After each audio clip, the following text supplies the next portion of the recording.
اس نے بجائے منوہر لال کی بات سے مطمئن ہونے کے خود سجاول کو چیک کرنے کا فیصلہ کر لیا۔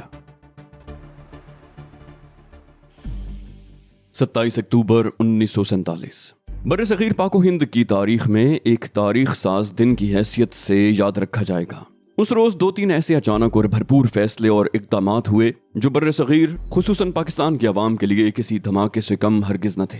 مہاراجہ کشمیر، جس نے خود کو کشمیری عوام کی قسمت کا مختار کل جاننا شروع کر دیا تھا اور جس نے کاغذ کے ایک ٹکڑے پر بھارت سے الحاق کی تحریر لکھ کر اپنی دانست میں اپنے لرزہ برندام سنگھاسن کو منہدم ہونے سے محفوظ کر لیا تھا، لیکن اس کے فیصلے کو کشمیر کے لاکھوں شہریوں نے ماننے سے انکار کر دیا۔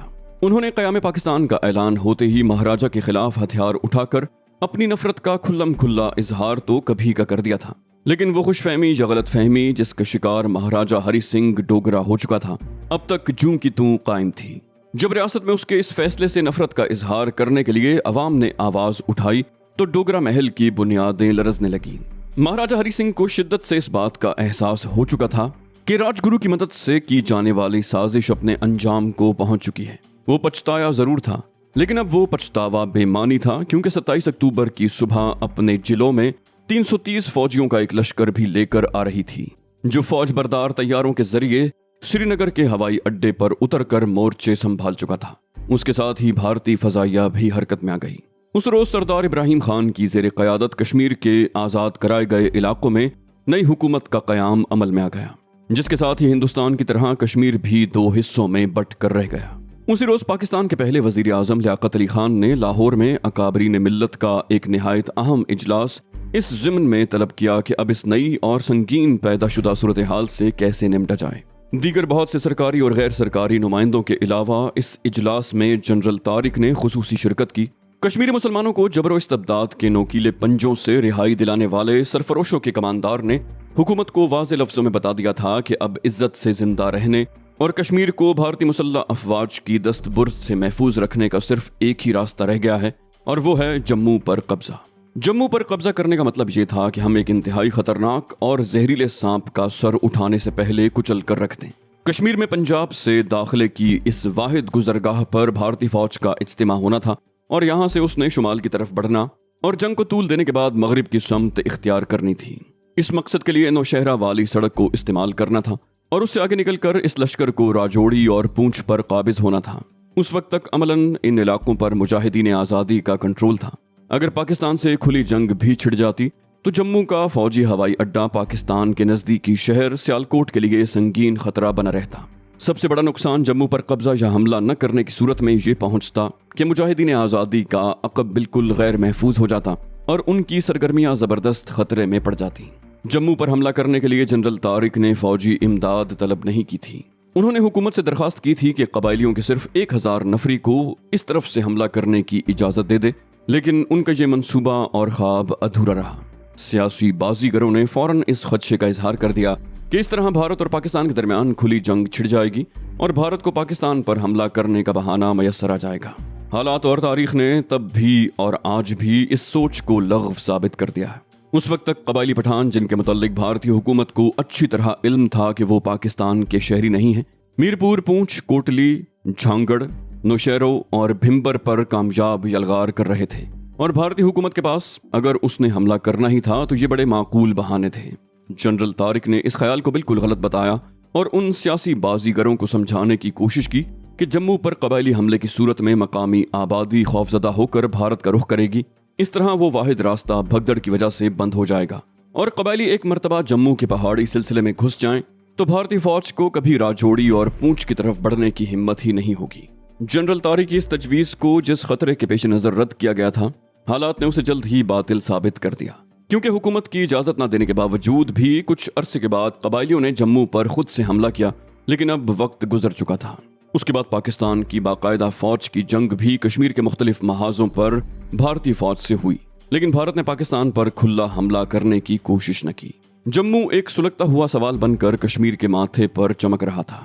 جنرل طارق نے جو آدمی اس طرف روانہ کیے تھے وہ ابتدائی دنوں ہی میں رائفلیں نہ ملنے کی وجہ سے وہاں سے واپس آ چکے تھے، اور اس انتہائی اہم محاذ کا خالی رہ جانا بڑا المیہ تھا۔ کمانڈر حسین خان اور شرفو دونوں بڑے غور سے اس کی طرف دیکھ رہے تھے۔ شیرو نے انہیں ساری کہانی سنا دی تھی۔ پہلے تو ان کا یہی خیال تھا کہ شیرو خود فرار ہوا ہے، لیکن جو ان کا اجنبی ہمدرد کون تھا جس کے متعلق شیرو کچھ بتانے کو بھی تیار نہ تھا؟ وہ جو کوئی بھی ہے ہم میں سے ہے، ہمارے ہی راستے کا مسافر، اور ہماری اگر کوئی پہچان ہے تو وہ کشمیری حریت پسند ہے۔ اس کا نام کیا ہے؟ اگر تم بتاتے بھی تو میرے لیے یہ ضروری بات نہیں تھی۔ شیرو اگر ایسی کسی طاقتور اور منظم تنظیم کا قیام عمل میں آ چکا ہے جس نے کشمیر کو آزاد کرانے کے لیے اندر ہی اندر اور نہایت خفیہ طریقے سے تیاری مکمل کر لی ہے، تو یہ میری، تمہاری اور ہم سب کی خوش بختی کی علامت ہے۔ آج ہم سب بکھرے ہوئے ہیں، ٹکڑیوں میں بٹ کر لڑ رہے ہیں۔ ایک وقت آئے گا جب ہم سب متحد ہو کر استعماریت سے ٹکر لیں گے اور اپنی دھرتی کو غاصبوں کے شکنجے سے نکال لیں گے۔ کمانڈر حسین خان نے طویل سانس لے کر اپنی بات مکمل کی۔ شرفو نے البتہ اسے کچھ نہ کہا۔ ابھی تک اس کی سمجھ میں نہیں آیا تھا کہ اپنے دوست پر اس خوشی کی کیفیت کا اظہار کیسے کرے جو اسے اچانک شیرو کے مل جانے پر نصیب ہوئی تھی۔ وہ رات کمانڈر حسین خان اور اس کے ساتھیوں کے لیے خصوصی اہمیت کی حامل تھی۔ انہوں نے نور ولی کو 3-4 روز پہلے جموں کی طرف روانہ کیا تھا تاکہ وہاں کے حالات سے انہیں باخبر کر سکے۔ چند روز پہلے ہی جموں کی طرف سے تشویشناک خبریں آ رہی تھیں۔ پٹھان کوٹ چھاؤنی میں بھارتی فوجیں اکٹھی ہو رہی تھیں جو جموں کے لیے خطرے کی گھنٹی تھیں۔ پونچھ کے جو فوجی چھٹی پر یا ملک کی آزادی کے بعد کشمیر اپنے گھروں کو لوٹ رہے تھے اپنے ساتھ بھارتی فوجوں سے متعلق بڑی اہم خبریں لائے تھے۔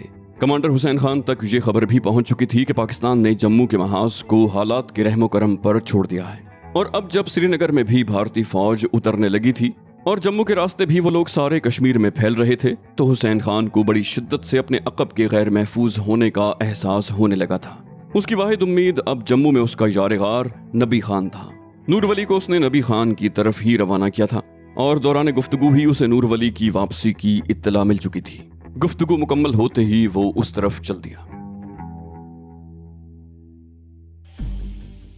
مسلسل سفر نے بوڑھے نور ولی کو تھکا ڈالا تھا اور وہ چٹائی زمین پر بچھائے ایک تکیے سے ٹیک لگائے لیٹا ہوا تھا۔ جب اس نے حسین خان کو اس طرف آتے دیکھا، ایک دوسرے کی خیر و عافیت دریافت کرنے کے بعد وہ دونوں اٹھ کر باہر آ گئے اور تقریباً 1.5-2 گھنٹے تک دونوں دوست تنہائی میں باتیں کرتے رہے۔ پھر نور ولی تو سونے چلا گیا جبکہ حسین خان سوچ ہی میں ڈوبا واپس آ گیا۔ تھوڑی دیر کے بعد ہی وہ اپنے 20 خاص آدمیوں کے ساتھ، جن میں اشرف خان اور شیر محمد بھی شامل تھے، انتہائی اہم صلاح مشورہ کر رہا تھا۔ اس نے گفتگو کے اختتام پر انہیں مخاطب کیا، کہا، میرے دوستو، تمام حالات آپ کے سامنے ہیں۔ تقدیر نے ہمیں دو راہے پر لا کر کھڑا کر دیا ہے۔ ہمارے عقب سے بھارتی فوج ہم پر یلغار کر رہی ہے اور دائیں بائیں سے ہمیں ڈوگرا فوجوں نے گھیرے میں لے رکھا ہے۔ ہماری نظریں سامنے کی سمت اپنے پٹھان بھائیوں پر لگی ہیں جو نہ جانے کیوں ہم تک پہنچ نہیں پائے۔ نہ ہی ابھی تک بھارتی فوج کے خلاف پاکستان کی باقاعدہ فوج میدان میں اتری ہے۔ نہ جانے وہ لوگ کس روز بد کے منتظر ہیں کہ ابھی تک ہماری مدد کو نہیں آئے۔ اس مرحلے پر اگر ہم نے پونچھ کو خالی چھوڑ دیا تو خدائے واحد کی قسم قیامت تک پھر کبھی ہم دوبارہ یہاں قدم نہ رکھ سکیں گے، الا یہ کہ کوئی معجزہ ظہور پذیر ہو اور ہمیں دوبارہ یہاں قدم جمانے کا موقع مل جائے۔ ہم نے جس بے سر و سامانی کے عالم میں جہاد کا آغاز کیا تھا وہ آپ سب جانتے ہیں، اور آج جب ہماری کوششیں رنگ لانے لگی ہیں تو مہاراجا نے اپنی حفاظت کے لیے اپنے ہم مذہبوں کو بلا لیا ہے۔ تھوڑی دیر کے لیے رک کر اس نے اپنے ہمراہیوں کے چہروں پر نظر ڈالی۔ سب پتھر کے بت بنے اس پر نگاہیں جمائے بیٹھے ہوئے تھے۔ اس نے کہا، جموں میں جس طریقے سے خون مسلم بہہ رہا ہے، آسمان بھی اس پر لہو کے آنسو بہاتا ہوگا، مگر بخدا ہماری غیرت ابھی زندہ ہے۔ کشمیر کے بیٹے ابھی مر نہیں گئے کہ یوں غنیم ان کی بہو بیٹیوں کو گلیوں میں رسوا کرتے پھرے۔ آزمائش کی گھڑی سر پر آ گئی ہے۔ ساتھیوں، جموں کے بے کس اور مظلوم مسلمانوں کا لہو صرف اپنی بدبختی کی دہائی نہیں دے رہا، ہماری غیرت کو بھی للکار رہا ہے۔ خدائے واحد کی قسم، ہم تعداد میں نہ ہونے کے برابر ہیں۔ ہمارے پاس اسلحے کے انبار نہ سہی، لیکن ہمارے سروں میں آزادی کا سودا سمایا ہوا ہے۔ ہمارے بازوؤں میں ابھی اتنی سخت ہے کہ وہ ان غاصبوں کا گلا گھونٹ دیں جنہوں نے ہماری پشت میں خنجر گھونپا ہے۔ اس نے رک کر دوبارہ لمبی سانس لی اور گویا ہوا، میں کل رات جموں روانہ ہو جاؤں گا۔ یہاں کی کمان نور ولی کے سپرد کرتا ہوں۔ میں تم میں سے کسی سے اپنے ساتھ چلنے کی اپیل نہیں کروں گا، لیکن تمہیں تمہارا فرض ضرور یاد دلاؤں گا۔ شیرو نے تڑپ کر اس کی بات کاٹ دی، کہا، حسین خان، واللہ ہم ابھی اتنے بغیرت نہیں ہوئے کہ تمہیں اکیلا جانے دیں۔ اس کے ساتھ ہی تمام مجاہدین اٹھ کر کھڑے ہو گئے۔ حسین خان نے شیرو کو بہت سمجھایا، لیکن اس کے جذبہ شوق شہادت کے سامنے اس کی ایک نہ چلی۔ اگلی رات سفر کے لیے منتخب ہوئی۔ ان لوگوں کو پہاڑوں کے بیچوں بیچ پیدل سفر طے کر کے جموں پہنچنا تھا، کیونکہ تمام سڑکیں فوج کے قبضے میں تھیں۔